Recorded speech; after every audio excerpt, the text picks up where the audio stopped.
Merci Papa Wemba Akoufi. D'abord Yomoko Jadou le Cambodgien.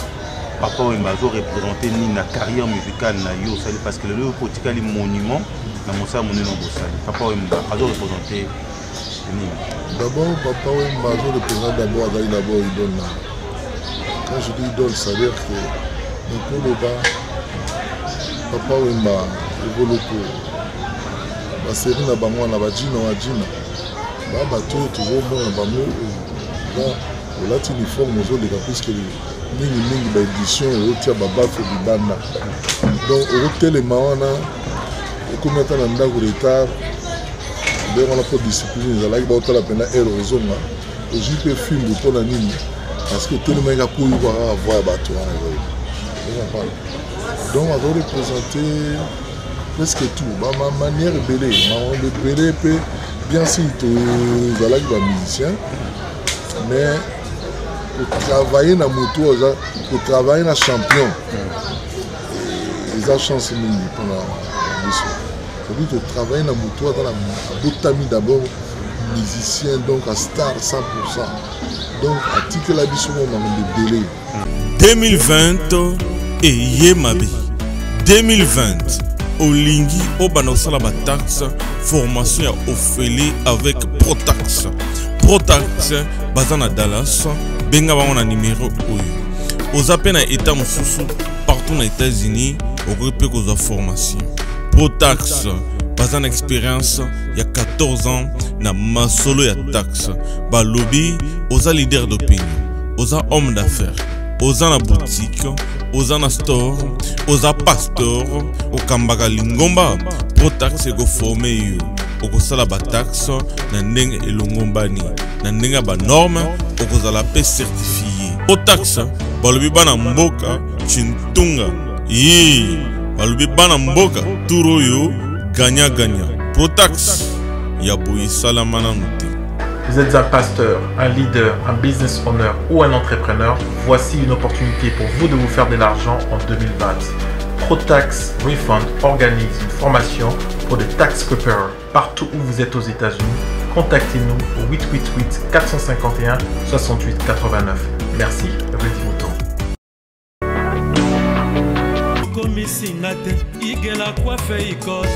Papa na Kerwan, éternel Kenaya. Bon. Oh, chérie, je pars chez Nini pour les hommes. C'est aussi sexy pour les femmes. Dans ces cas, on y va. Oh. Ok. N'oubliez pas, c'est Bindou Biou pour les enfants. Eh ben oui, dans ces cas, on y va. Hugues la Coifficoté, votre salon de coiffure sur la Nationale 3 au pavillon sous-bois. Salon Hugues la Coifficoté. C'est aussi pour les femmes.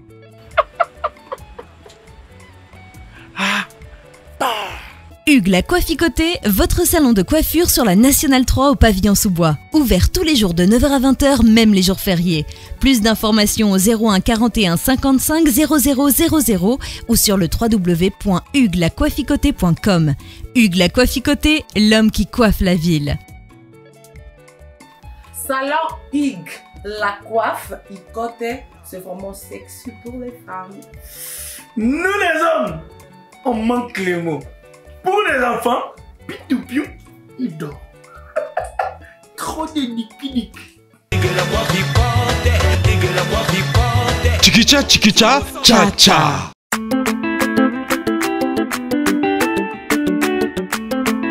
Enos. Docteur Jeff Jadi, les tétas, don de Dieu.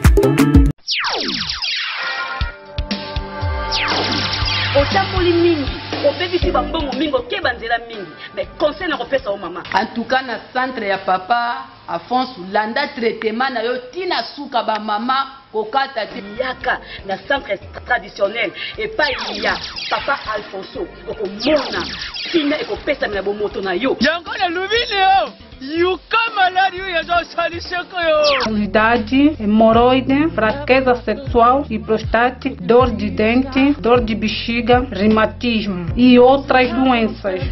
Ngayo nazaki na nya munene. Tokangi na hôpital belé, nazaki solution te. Maintenant papa France, na suis traitement bien et si les papa France, yende mutasimi masolo. Izande likambalika sa. Docteur Afonso. Klebowa. Docteur Afonso. Klebowa. Batika yo. Lisungi na yo na nzete pe na matiti na lokasa na centre traditionnel naturel Papa Afonso. 3 ans na libala nanga soki nazwi mebimangaka ntango tokutana Papa Alphonse tosangani na mobali na nga nazwi traitement ndenge elongo bani nazwi zemi na 2011 naboti mwana nga yeyo mwana nga aza na 3 ans. Centre traditionnel naturel Docteur Afonso. Nayaki mpona lokolo awa pa ya Papa Alphonse. Lokolo oyo etungisaka ngai mingi. Natamboli bisika misato. Mais tout temps eserepetaka kaka. Ti toye awa epai ya Papa Alphonse. Naza na pashi ya maladi ya mino. Mama nanga mutu amemi nga awa po shi tomoni deja ke amemaki deja mwana mosusu shimba. Boyoki bango balobi artiste basi balobi ba star balobi pe ba confirmer kasi ba bosane loko moko oyo ezali adresse za nini oja ina damakesha ndeko komitumisa te soki outi imbonde oleki kaka wenza areyo okiti juste na banko befia kasi saka strada otobengaka prince direction liboso ekota mosquée balabala ya liboso omoni centre ya Docteur Afonso bongo soko outi kuka komitungisa te kite kaka na befeya ntango okiti na befeya kota kaka na direction na mosquée balabala ya liboso nde omoni centre ya Docteur Afonso ndeko soki mpo bungi benga na banimero za wana benga dokotola solo numéro wana ye moko mta yambaka biro te ye moko ayambaka mpo ye ayebi maladi mpe yebi ye azali dokotola solo le number 1 d'Angola na minute oyo akangi papa Kingandi mama Kingandi abeti bango klebowa. Bonjour à vous tous, merci de nous renouveler votre confiance à travers votre magazine qui n'est rien d'autre que Sensation 7, là où nous vous donnons l'opportunité de découvrir des artistes qui évoluent à l'intérieur tout comme à l'extérieur du pays. Comme vous le constatez, on est toujours à Kinshasa, plus précisément dans la commune de Kalamou. À Kaouka, on est venu voir un artiste pas de moindre, c'est l'ancien, le premier artiste du groupe Viva la musique à cher à Papa Wemba. Il s'appelle Jado, le Cambodgien. L'autre Jado, bonjour. Bonjour, monsieur le journaliste. Après, on se prend de l'Hollanda pour d'abord, on y santé. Oui, santé, ça m'a bien. Moi bien, ça va moins bien, c'est-à-dire que le maladie un peu touché. Mais pour le moment, ça va, ça a l'air d'aller. J'ai eu un choc. Mon accident à Saraki le 1er octobre.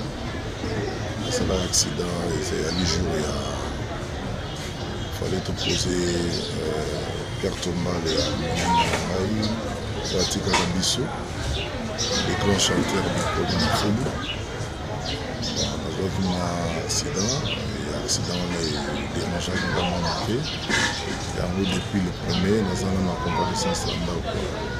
Alors, nous avons eu beaucoup de travail. Nous avons eu puisque tout a mingi makamna biso na maboko nzambe donc le grand nzambe asadiksi na ça va déjà. Mais pour nous Jado les Cambodgiens, apparemment bino la génération na bino kala kisi boyeba pour mangote hein. Donc ça dépend ezana tikaka na koloba ndenge nini. Ba misala nyoso yaba ba misala oyo bato mususu basala yango il faut asimba quelque part. Bamususu te ezaka mayele na ye don na ye ndenge depuis abotami nzambe ndenge atindaki na mokili alobi yo kozala nani oyo voilà donc kolobaki ezalaki to ezalaki te ezali na bao bazolinga yango bazopratike yango na bao mpe bazali kopratike yango te voilà donc na kote wana elongo wana korépondre na mwana. Alors, vous avez premier chanteur à vivre à la musique à l'époque, n'a pas Wemba. Beaucoup de gens Bana Kalamou, Kaouka, raconte-nous à l'époque, n'a pas Wemba. Ça m'a d'abord. Donc ça dit peut-être oui peu sa histoire wana donc ngai nazalaki déjà parmi babengaka tokobengaka banani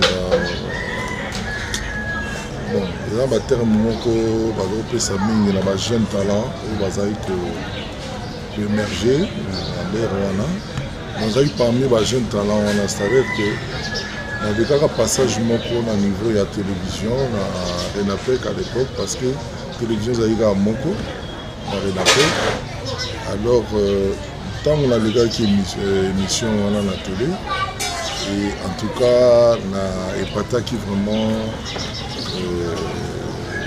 il était très bien quoi disons alors bah journaliste à l'époque bah fait le Tumabangu bah Kayumbi Beya pour ne citer que Bawana, Bamunde Bazalaï pour animer émission Wana, ils ont chaque samedi avec Kosako Samutagaï pour accompagner l'émission. Alors nous avons parmi les jeunes qui ont marqué l'émission Wana, alors l'examen moins mini. Moi, j'ai eu année. Oui, en 77. En 77. Il y a tellement mingi et beaucoup de sikoyo na nini papa Wemba a eu problème na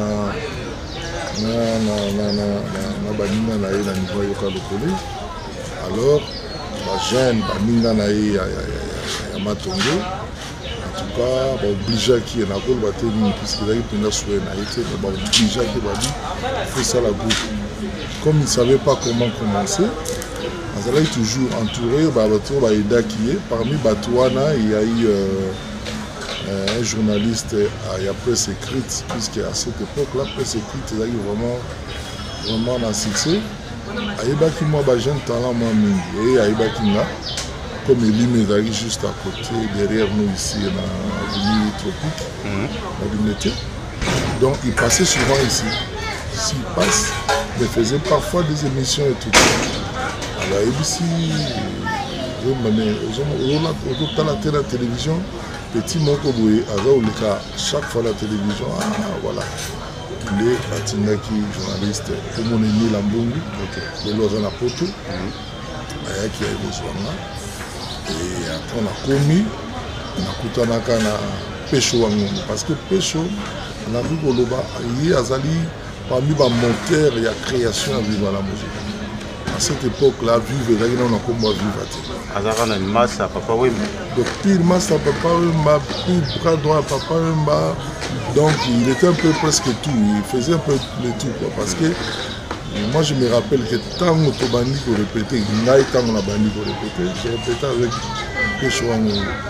Bien sûr qu'il y a des chanteurs, mais toujours répéter naïe, na garçon Moroche Bazanga, naïe barabé Mbogani na Kenati, Abunga Pera Ningwana. Donc, quand on a promis, il n'y avait personne. Si vous puissiez voir un gongaz avec une fête, vous répétez, mais à Opé, ça va vous demander. Il y a Papa Wimba, il y a Mazaïko, Chouchouna, Badouya Somo, et puis le chouchou à Yoka Lokode. Mais, Banzem Basika, toujours répéter, nous disons, mon aïe, mon copain. On a fait son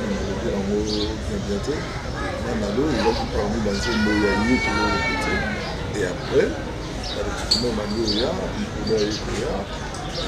les musiciens, le guitariste, le Syrian, la compagnie, parmi les mois la bandale. Si, moi la bandale, justement. Parmi les musiciens, Oyo. À Longwe, parmi ma mission, Balanda qui est quoi disons. Mais il y a peut-être moment opportun, mais en tout cas toujours répéter nous gars nous on a chanté donc vraiment début de la Guinée. Alors tant papa Wemba c'est quoi yaki yemoko vieux beaucoup aya monio et là il bosso réaction les akini na raconte bino mbali. Bon raconte bino mbali d'abord le premier jour tant que va présenter ngaye je me rappelle azalaka nakutaki azake bossé na puisque il y a un annexe moko na sima na molokai kunda kwa liboso zaki baleki ni moko vanda mais il y a un annexe ne moko na sima Bon, annexe na ye wana nakutaki alati déjà azobrosser si je me rappelle bien ezalaki jean moko complet jean efungwama moke puisque abanda mwa basali mwa bakala efungwama moke na mokongo awa epuis na mwa jaquette na yango na se ezalaki mwa pante éléphant epuis na crêpe alataki président nga petit na biso ya Cambodge puisque Cambodge c'est kauka nate biso ye président ngai epa na ye bon petit voilà c'est très bien heureusement tout se croisaka na ye parce que une fois naza na vie nanga moko Jules Maswa azalaki plus petit na ye alors Jules Maswa azalaki bakuliki oyo tozotanga bango ekole moko na niveau ya Ngilima na Kimbangista Ngilima wana bon olere wana nga aza na 4e bango aza déjà na 6e donc à partir de wana nasi croisaka na ye une fois tokolotala ye na Jules epa na ye ntango bapesaka ye golf na nzembo moko abimisaka soki na Paris. C'est là où elle peut se souvenir, petit nanga, musicien, mais nanga bien à blé bon tout ça. Blagonne de qui après tu continues la salle, tu bandi qui répéter, c'est là où tu banda qui n'est pas. Mais après boulot mesana na Viva premier album au Bossala qui na Viva la musique na Papa Wemba. Ils ont quel album né? Boulot moi album tu as eu 45 tours. 45 tours zéro ça mandé. 45 tours ils ont eu Bossala Nzembo, aucun studio pour enregistrer. Producteur à Kenango la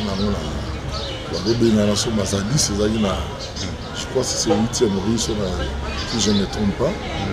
C'est là où dans une semaine. Donc c'était ça. Donc nous avons 15 moments que... Tu vois, mais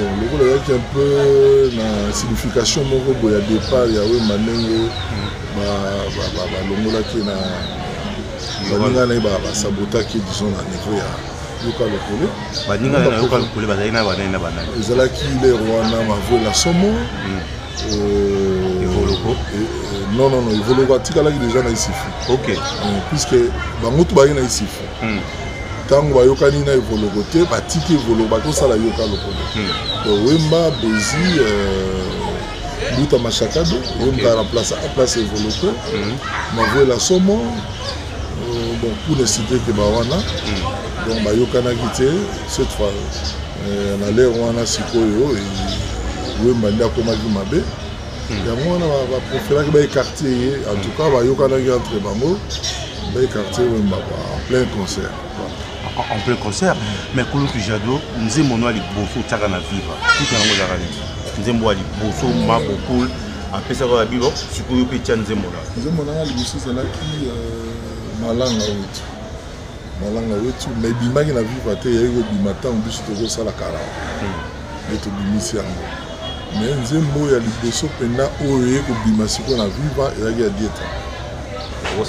dit mais oui, à dieta et banimi.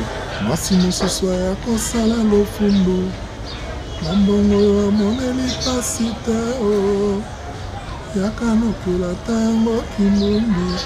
Adizonga unandako kupesana ide. Voilà, c'est pas tout le monde donc Nzemboko et Betama Redi a mis sur le banc, Betama plus de 5 millions de fois. C'est-à-dire ils allaient à la télé, ils allaient partout où on a voyage. Donc nous avons comment classer avant tout le concert, nous faut y aller puisque quand quelqu'un dit mon bimba, tiba, batulwa babazi c'est bye bye obeta solo nango. Oza na posa ode fama mbongo ti ozela tax na yo ebima et puis ozongisa ofuta mbongo wana benga biso mais déjà à partir le premier est comme déjà actif. Bana États-Unis, bana Dallas, bana partout dans le monde, bas professionnel na masolo à taxe après 14 ans d'expérience, ba yeli susu na ndenge ya mukiti. olingi osala taxe na yo na ndenge ki bavimisa lo bord ki ARS alandela te na ndenge ki baescroquer te na ndenge te bamela yo te Protax baye taxe 2020 mwana mama kobukana te bakosalela taxe na ndenge elongo bani ozana na dala sur place oyo na bureau ozana état mosusu otindi badossier na oyo basaleli yo Protax aye mabe ya boye esalema nanu te balobi à partir du mois de janvier au Bengue Bango oyiba sololi bapesio $6,000 en avance avant que ça la même taxe avant que W tout na yo ekoma Protax Toyoki 2020, consommons congolais. Si vous cherchez un bureau de taxes fiable pour vos déclarations de taxes, contactez-nous au 888 451 68 89. Si vous n'êtes pas au Texas, vous êtes dans n'importe quel autre état, envoyez-nous vos informations par email ou sur WhatsApp. Les informations seront affichées. Merci, Rudy Mutombo.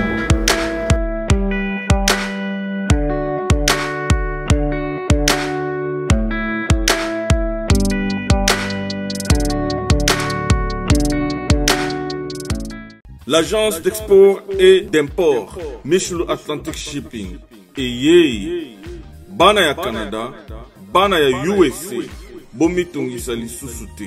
Pour tous vos achats et ventes de voitures, pièces de rechange et les accessoires possibles, na koti na ba koli na bino na Kinshasa, bomitungisa penza te. Please, bakoya koza koli tina ndako. Pour tout contact, benga Michel Lukadi. Plus 1 508 371 60 43 USA na Canada. Pour la Kinshasa, benga na plus 243 89 551 30 38. Michelo Atlantic Shipping.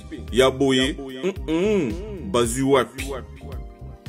Bana ya Dallas, bana ya États-Unis mobimba. DHL et na système ya buka lelo, lamba lelo. Bokota.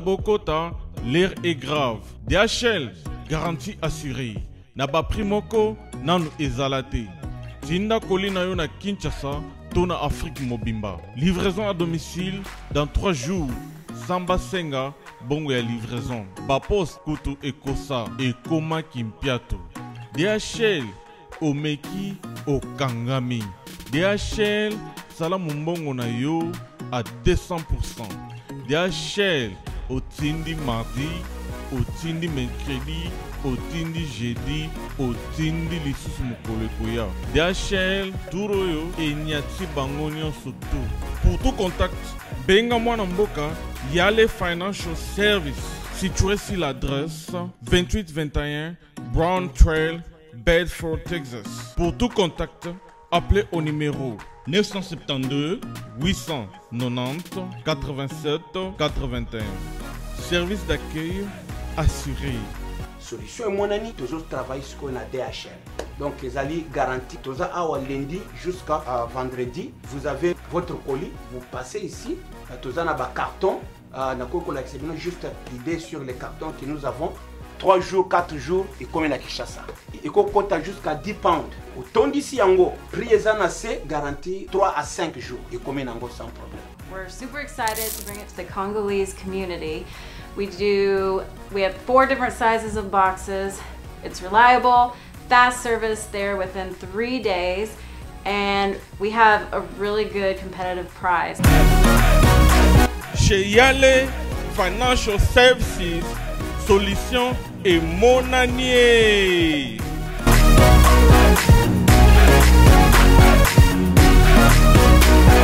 Donc, toi, guitariste, nous sommes allés solo, tellement bétamaki. Il y a trop. Mais vous avez qui Bogar au Saranaté à l'époque, et puis le rôle américain, Bassi Babando Landa Belé. Mais non, ça n'est pas géré si c'est à l'époque. Claude Jadot. Bon, je sais pas, beauté c'est Laurent Zambé. Donc, quand tu beau Tamara, quand Mara va lui a tué au Bogar, puisque le mot remit à Bogar, donc il faut nous amasser le dongo. côté Bassi, bon, je sais pas, hein, bon, on a eu un peu trop jeune, un peu aussi. Bon, plus on a trop timide, hein, j'étais trop timide. Par rapport à ma maman, ça la scène, il y a une il y avait même un vieux à moi, à Bruxelles, qui me disait que Jado, toi tu t'es trompé de métier. Moi je dis pourquoi? Abino, caractère nayo, nengi nayo, nao yo sala na scène na nengi nayo. Il fallait ça ma métier, monsieur. Bon, je sais pas, je me suis retrouvé dans un musicien. Donc, voilà qu'à la peine de draguer ma fille. Avec un peu Sony, mais est-il que nous avons la fille?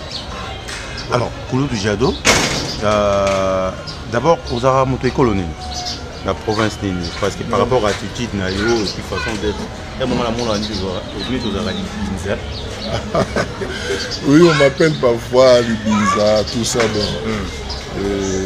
Dans la forme, mais je suis professeur Chopo. Professeur Chopo, précisément, dans 100% de Kili. Dans les bisous, il y a tout le monde, donc boîte. Donc, tout le monde a mai, la biso sur la mai, a tout bali des femmes, la mai. Donc, on a de l'ambition. En tout cas, mais si vous confirmez que vous avez musicien, vous avez vu la musique au papa ou ma joie, tant vous vivez la musique est créée. Vous confirmez ça? Oui, on a confirmé, non comme Kokoringo. Donc, Kokoringo Azali, 2-3 maisons avant, je m'excuse, 2-3 maisons avant que mon papa et madame. Azali vivant, tu supposes, vous pouvez vivant, et puis, Mère French, bien sûr. Et on est confirmé dans la place dans la disons. Je suis le premier musicien bon, tout le monde a brique à l'Iboso quand on veut tirer à la fondation. Donc, bah, musicien, yo monaki tant que bazuyo na papa wemba ko ba yaki na simana. Quand ba ça ba défiler, ça ba tout. Ba musicien ba leke belé. Même ba musicien mususu, on a bon orchestre mususu ba leka na maman. Ba yaka. Mais bon, on voit qui chance wanate, base à la retenue. Ba musicien ba leka qui belé. So dans le bin na ndenge to ba côté là na viva. Après, il a juste avec Bipoli. Pourquoi Bipoli? Bipoli déjà, il y a un peu de temps. Il y a l'école, il y a Pigé. Ok. Pigé na Gombe. Na Gombe. C'est quoi une grande sœur? Il y a l'école en Tanga. Ah bon? Pigé, donc il y a un PP, le Coma Esfor, qui est école de formation de cadre. Formation de cadre, ok. C'est quoi une grande sœur? Il y a Bipoli. Azala qui peut. Ok. Bon, Talarara, Bipoli, Papa Wemba, Evoloko. Bien sûr, on a la musique même. On va quatre qui déjà mon babi. On va aussi la musique même. Attends, les baïbana déjà Bipoli. Bipoli peut besoin que pourquoi? Parce que déjà parti à l'académie Soto Nanjili, puisque là on est les gars qui ming na vivre la musique. Besoin qu'il y a un jeune talent. Il va bien ça déjà mais tout n'a pas coin voilà il y a comme déjà un niveau il y a Kayolo ni tout ça il bien ça qui me tout bah tel peu côté Angeli comme azali na on dit que nani papa il mazala qui pire fanatique ya évoluer si na nenge nzamba memaye alela ka évoluer na nenge mo niveau ça donc il est vraiment idole na ye côté ko ye map azomi tala na no yete na ye map ya gomitala nanu ke donc oyo ayemba na ye evolo sikoyo ntango tosali viva mingi bazali Bipoli ebineli na ye façon na ye okanisa evolo donc Bipoli arekorezobe biso moto ya misato ezalaki espérant moto ya minei ezalaki peti aziza presque na suka mais avant on a des musiciens, des défilés, des chanteurs, aux 8h, avec eux, à 4h, Plus na papa Wemba tosali 5. Mais papa même au rendre vivre on a besoin de azaki social, azaki bondo sur la calmement, azaki le roi patron té nengi ba mususu. Ba mi tiaka lelo. Non, azaki comme patron té puisque d'abord yemo on a nazaki comme papa Wemba bon je sais pas anti na ndenge nzamba benga na ebinga zo miti apena patron. Papa Wemba azaki pena comité ndenge ba mission mususu té parce que comme la mbongo mingi na comme patron. Si papa Wemba sur na patron. Papa Wemba on est parmi ba pauvre, on est parmi ba chèque. D'abord milé na yo limité que wana papa Wemba. Donc au bandana depuis au banda qui na ye, il ne parlait pas beaucoup. D'abord il ne croyait pas aussi d'abord qu'est-ce que mon au bâtiment ya ça. Premièrement ba bien tika même orchestre, tika les Kester, il y a Kenae. Non tika la Kester té. Il y a une histoire moko bon na lingo kota kotona te puisque ebongaka au côté moi du solan ndenge wana tant mutu aza vivant. Lokola moninga na biso wana a vivant te tika la Kester eza ba polémique moko tina to kota muza te. Parce que surtout bandi ko calculer ba année Kester à côté na année il y a que la frise ils en a fait puisqu'à cette époque là que ça a ni la chanson moko peut-être à oyema chanson moko to mibale parce que première chanson oyo que c'est la yema na vivre la musique to yema biso mibale na yo titre nango zaran Milena ezara Kester yemoko non ezaki ya Misha Mulongo. OK Misha Mulongo mutamema Kester Misha Mulongo pe masa papa Wemba masa papa Wemba. OK Yé arrivé Kester en tant que président na bango à sa part à niveau ya Lubumbashi. OK donc ça la moi nze mona na Milena likambo na tango nango mama susi nanga tupemo na luka di padisa na kobele na sena pena Milena tosala famille chéri mon cœur mana ngai misha na sakala elimbi na zela seo amour à tous les jours pesa aloba na suka eloko esalinga boye makanisi mama nayebi botunelanga na jongoli omwana na libala donc c'est-à-dire enze momoko ya Misha siko aye pa masa na Wemba bino na memi moto azoyemba nguna boyemba na ye moto bato oyemba enze mwana ngai na nani sali donc nze mwana ça succès au sarangate tango yembi yango na kanisi makambo oui leo wana siko Kester ayaki na caché ya Jina wa Jina. OK azondora Jina wa Jina.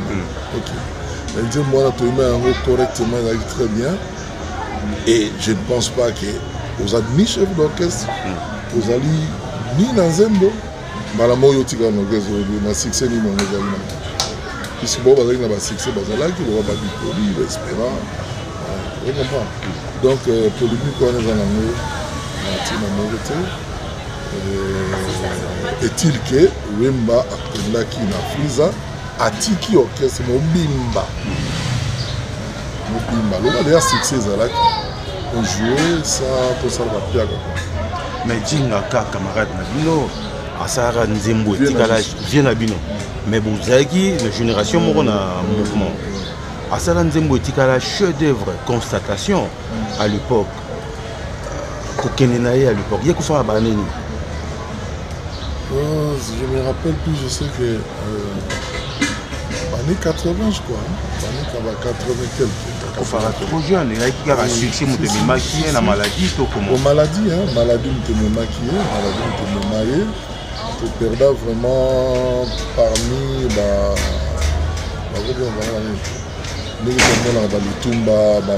vraiment, je me rappelle dans niveau. Un grand compositeur et puis alingaki mosala na ye makasi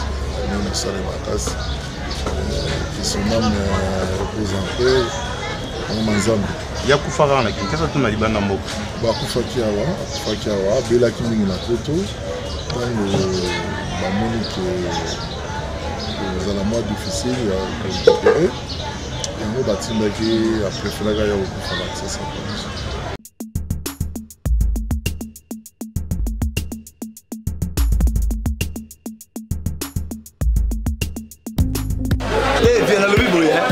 Oza mwana nchangu mwana njili oyebi yango bien que JB service eza agence ya mwana njili mwana nchangu mais ozo sazade otinaka ba koli na ba chance moko boye banotina koli mona 2004 puis lelo na 2019 koli yango ya te oyebi ke eza la ngapasi agence ezaka moko on a déjà mon njili na Saint-Thérèse JB service ngamo na confirmer ngo po tindi diko li 10 ans c'est commis et puis les autres les commenter mbala moko papa ni za kuleliseo donc c'est moi c'est magasin JB service et ça kaka on est ça oh mais ça ce soir kuzanga kuibe jadi wewe mpimba JB service soko kena Brazzaville eza na kati ya Brazza mpona bato bakamata biloko na bango na Brazzaville précisément eza à côté ya aéroport ya Maya tere moko eza wana ya football odinte maman odinte aye nzela moko na biloko mamadi oui na nzela mona biloko tokoma elobi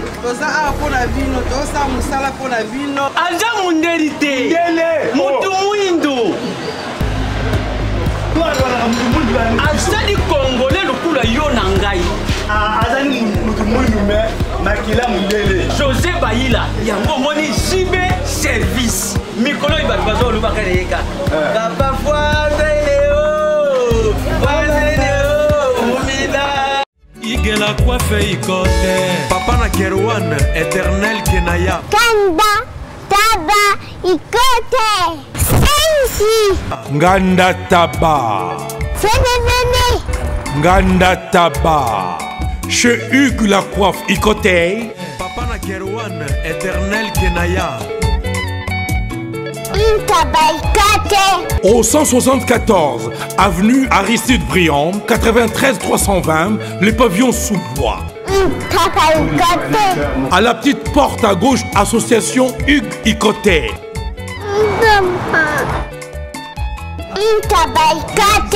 01 41 55 0000 Ntaba Ikote Takas Onyokwamaki Osufraki Habit de confiance na famille Okokaki Kotonganda côté. Et oui, voici la solution.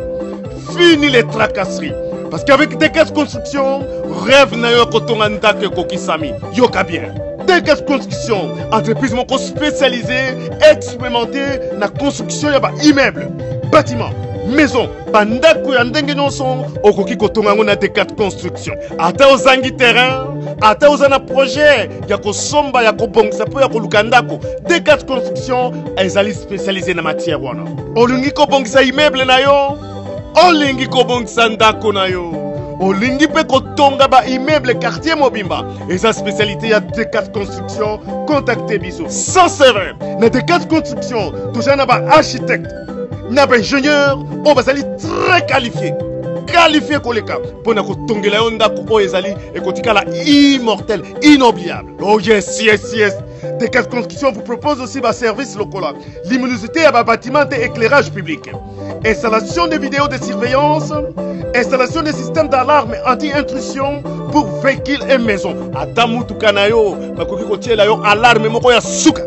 Oh yes, olingi talo, talo ya pété. Car de quelle construction et ça offrir pas prix moko très abordable. Opoki ko négocier yango futaka ndambo ndambo. Oh yes, sengoteur, de quelle construction. Moi na Congo, mboke bongi, yaka de quelle construction ay ko pesa yo opportunité ya ko bongi sa avenir na yo, bokoko na yo, vieillesse na yo. De quatre constructions, Bambolama. Merci Papa Wemba Akufi. D'abord Yomoko Jadole Cambodgien. Papa Wemba a représenté la carrière musicale na yo sali parce que le potikali monument na mosa moneno bosali. Papa Wemba a représenté d'abord Papa Wemba a représenté d'abord idole. Quand je dis idole, ça veut dire que nous Papa Wemba evoloko. La série na bango na bajina wa jina ba bato toujours mona bango ba olati uniforme ozo de puisque mingi ba édition otia ba bafe bibanda donc au telema wana ekomata na ndako retard ndenge wana mpo discipline ezalaki baotala mpena ere ozonga ozwi mpe filme mpona nini parce que otelemaki kuyu kaka voi ya bato wana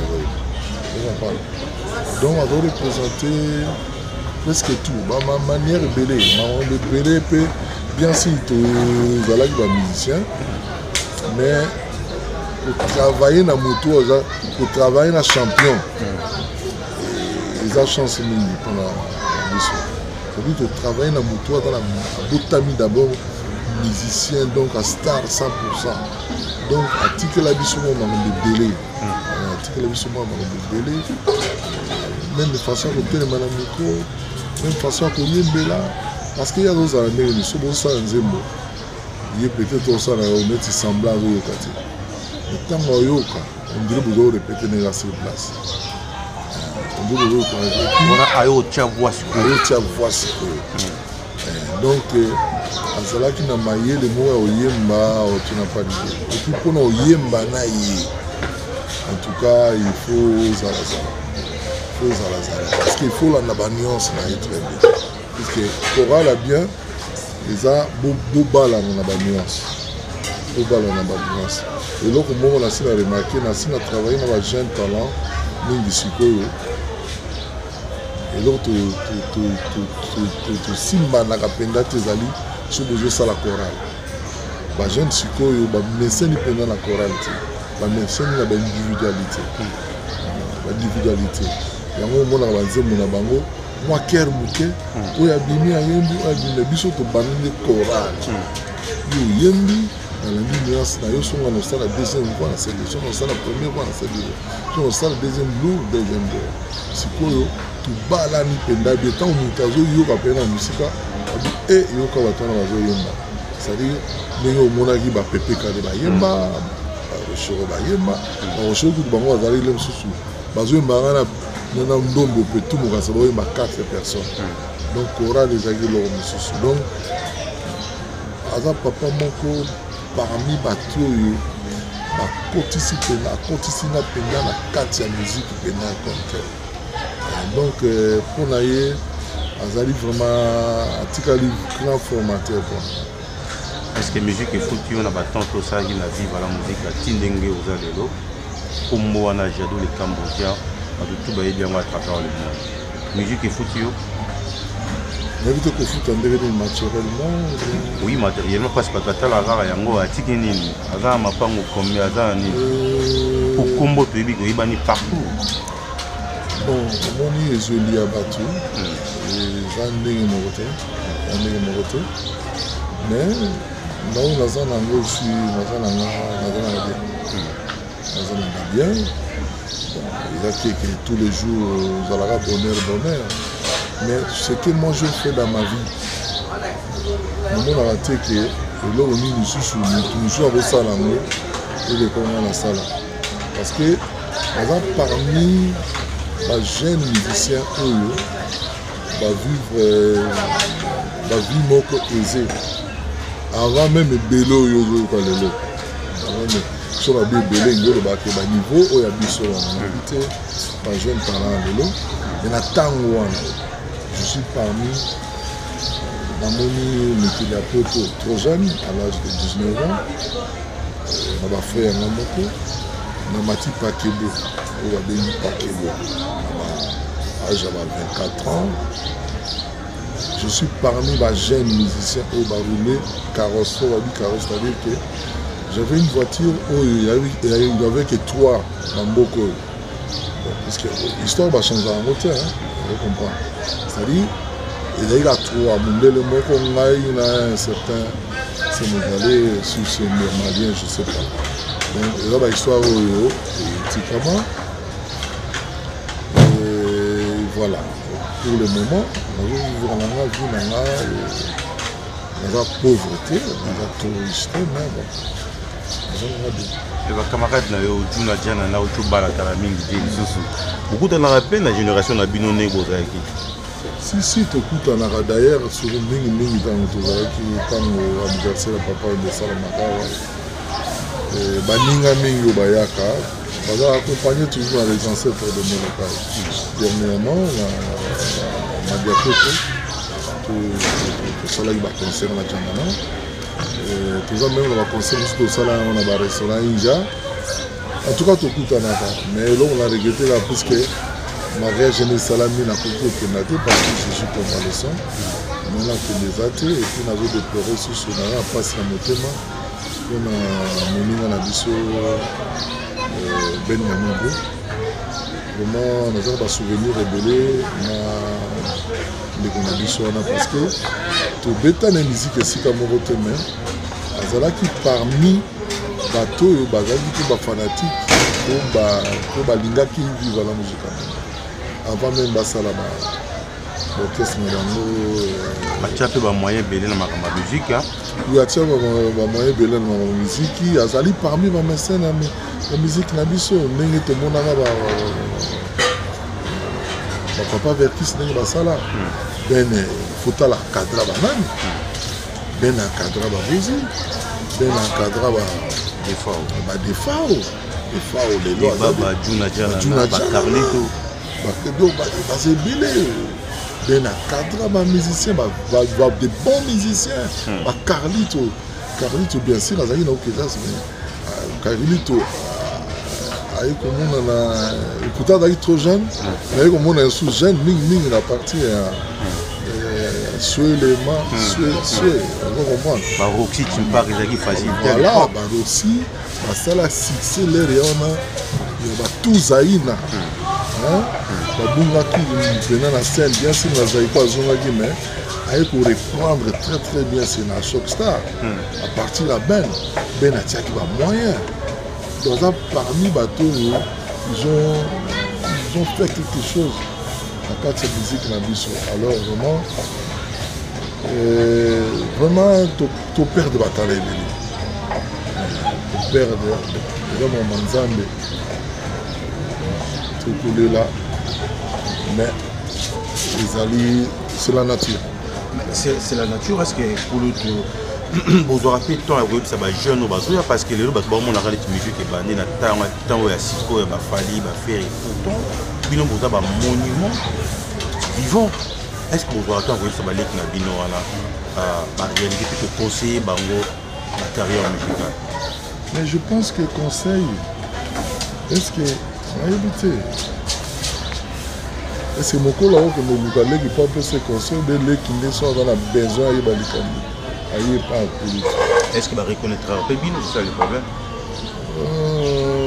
ba mususu winde ba mususu te bo ba reconnaître ba muke bo ba reconnaître pété ba muke ba de bili pour nini parce que biso tant que mana musique tozali na bato biso tozali kolinga o tozali kolela partir na bango tolobi nini oza tout le temps na ye nga nakoki même kodéplace loko na ndako na biso pour ana apesa kulutu wana alakisa na musique ozo comprendre so nayebi te nandimi te ke bajeune ya lelo basalaka yango puisque bajeune ya lelo so asali gati déjà lox na ye aza na mwa voir bien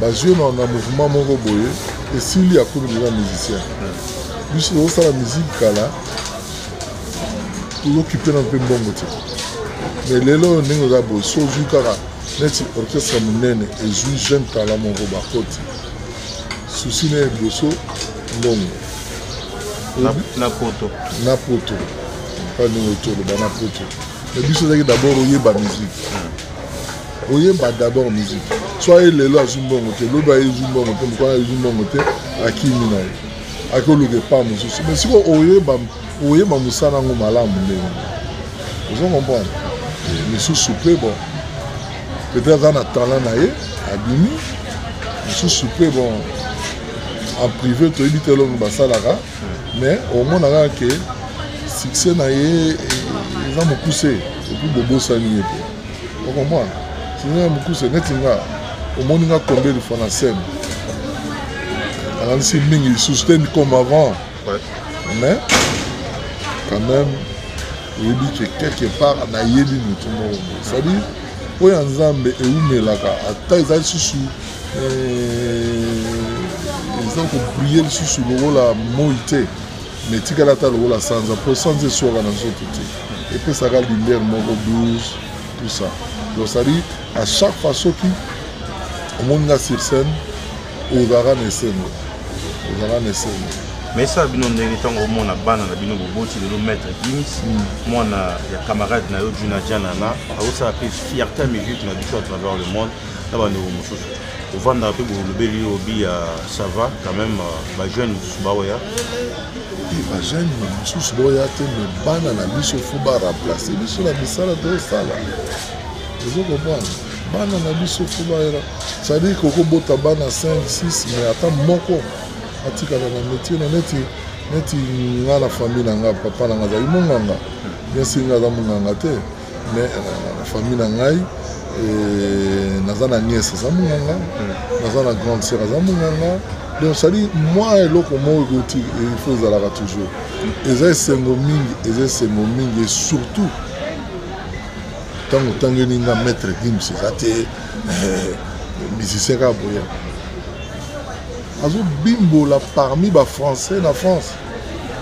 ndenge olobaki kongo toza makasi donc eloko oyo eza wana puiske batalo eza na mboka na biso normalement tokozala boye te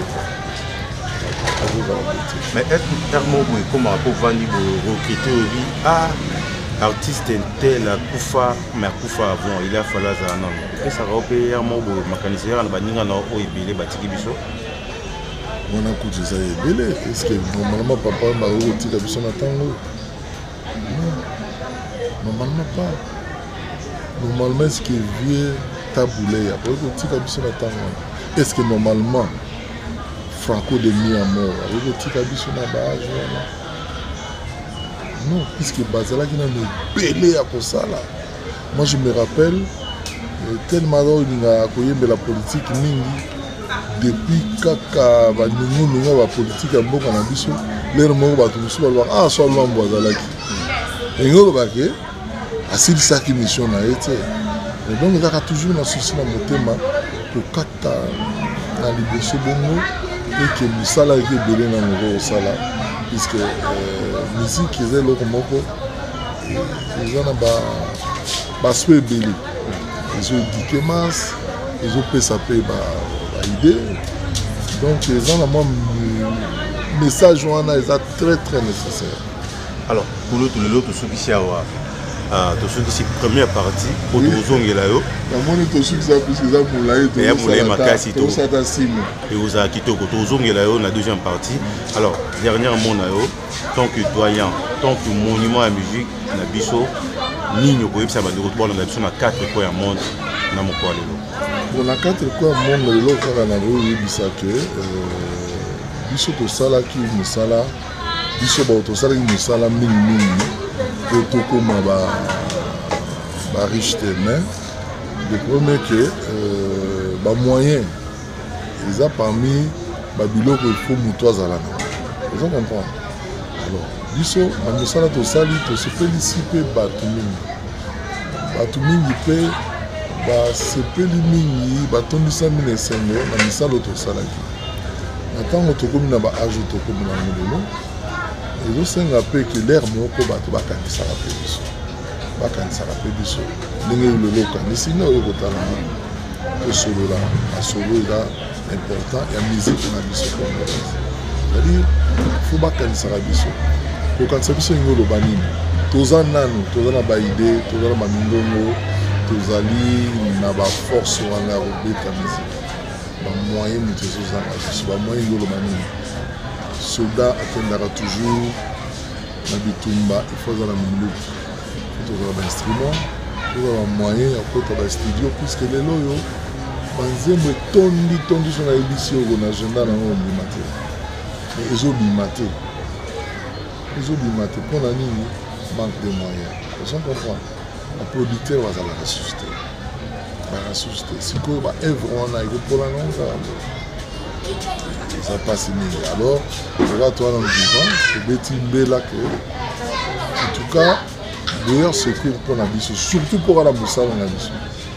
tobimisa banzembo tokabeli ngai ya boye te studio nzembo bimi nde mosusu yango ndeko nde esanga lobi donc eloko wana osenga basoutenir biso mpo toza na mouvement kolingaka te ke ntango naza te nde oyo obandi kosala nini wana ekomi sikoyo ozosala yango mpo batala yo bamona yo me nde lere yango yango oyo eyobi otia biso mwa poids tosala bien totika baevre puisque evre eza eloko moko ekufaka te ekolaka te nde lelo ti lelo oyo babinaka papa wemba ti lelo babinaka franco ti lelo babinaka tabulei donc ti lelo babinaka king kester voilà donc soki atiraki baevre te nde esengo wana okozala na biso tobotikaka bango voilà eloko na esengaka do appuye biso un mot pour l'émission très kitoko ngana oko tosala bamission mwana kitoko mpo nayebi ke oyo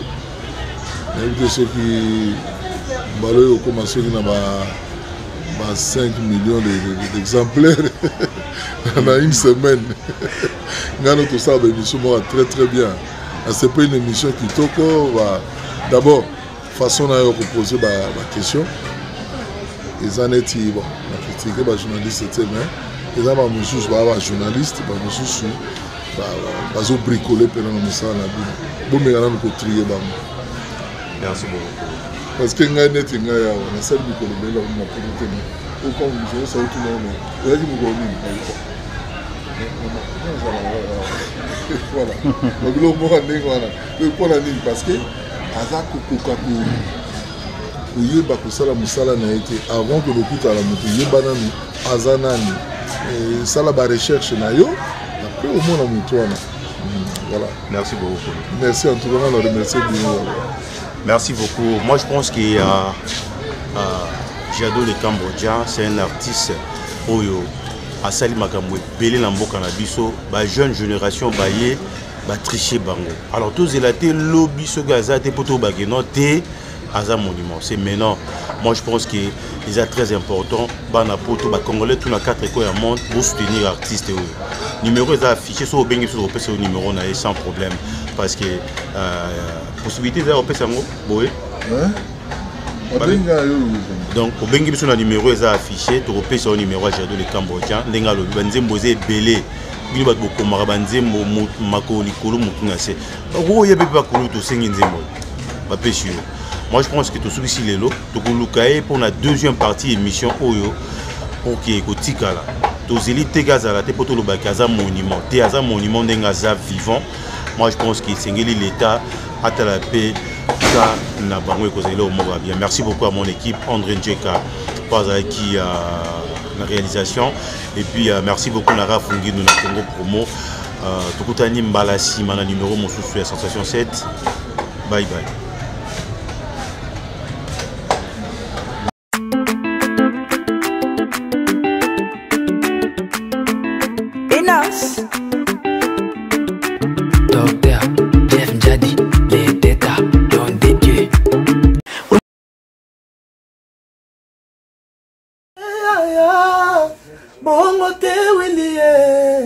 Bongo te tokaye, ma jolie na lelie. Ah, Willy, ah, etoka, na sengi pardon, kosala bongo te. Bana Congo, bandeko na ngai tout. Je vous demande de vous abonner, bosomba décoder wana, mbambo pona kotala babiloko tout ya mboka, pour vous alla informer à l'heure. CPLA TV. Na bandeli CPLA TV, décodeur à CPLA TV, ma chaîne tout ya Kinshasa, ma chaîne tout ya Congo, ma chaîne belé bouquet na tout tout sur les nyonso, ba clip tant aux autres na bonota. Donc ba information nyonso ya mboka, ya politique, ya culture, ya sport, ya santé, ya nyonso. Donc voilà, idéologie à CPLA TV.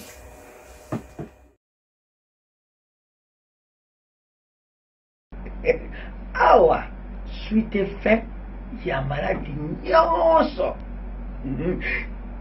yoka mwali solo awa Stéphane papa France solution ezali ngai mama na bino nazaki na pasi na bana la pondité ben somni l'air nyonso hémorroïde de bimisa ba pota penzati na liboso ya biso basi na boyo na mo soni te pesa maladi eleki nga na kati ebimi ntina libanda ti na mosopo wa biso basi kolala pongi te mokosa koswa mais 3 jours kaka nazwi bido kaka moko na melaki ya papa François wana bakiti ya bokoko nazwi déjà solution nakomi kolala pongi nakomi kolia bien nausée esili koswa mpe esili mbala moko donc solution ezali soki moto azokosa bino bakokokosama te yaka soki oza na pasi ya maladi lokola ngai nazalaki yaka okozwa solution okobika oyo eza ndeko na nga mwasi toye na ye awa po oyo eza ataki ya thrombose totamboli deja mwa mingi ake babisika mosusu azwi mpena lobiko te yango toye na ye awa tomoni ke bapesi ye bakisi tokei ntango tozonga tolingi ke topesa témoignage ya malamu nakomisi nzambe po nga nazwa maladi ya mokusa nazwa maladi ya mokusa ekokisika ina ne na 7 mois nazotambola natomoni luwanda mobimba bana bebisi mbongo na mimba za kongo eloko moko te nazongi lisu luwanda kokozonga nazonga luwanda naye okutana na papa force bakosanga batraitement yango traitement oyo napesi eza kopesa ngai yango ekosinga yango nakomisa mpoza nzambe kanisa papa bafonse kani epesa maringuya okoneka makiyena ebakisama na likolo. Centre traditionnel naturel Dr Afonso 100% naturel. E o segredo das folhas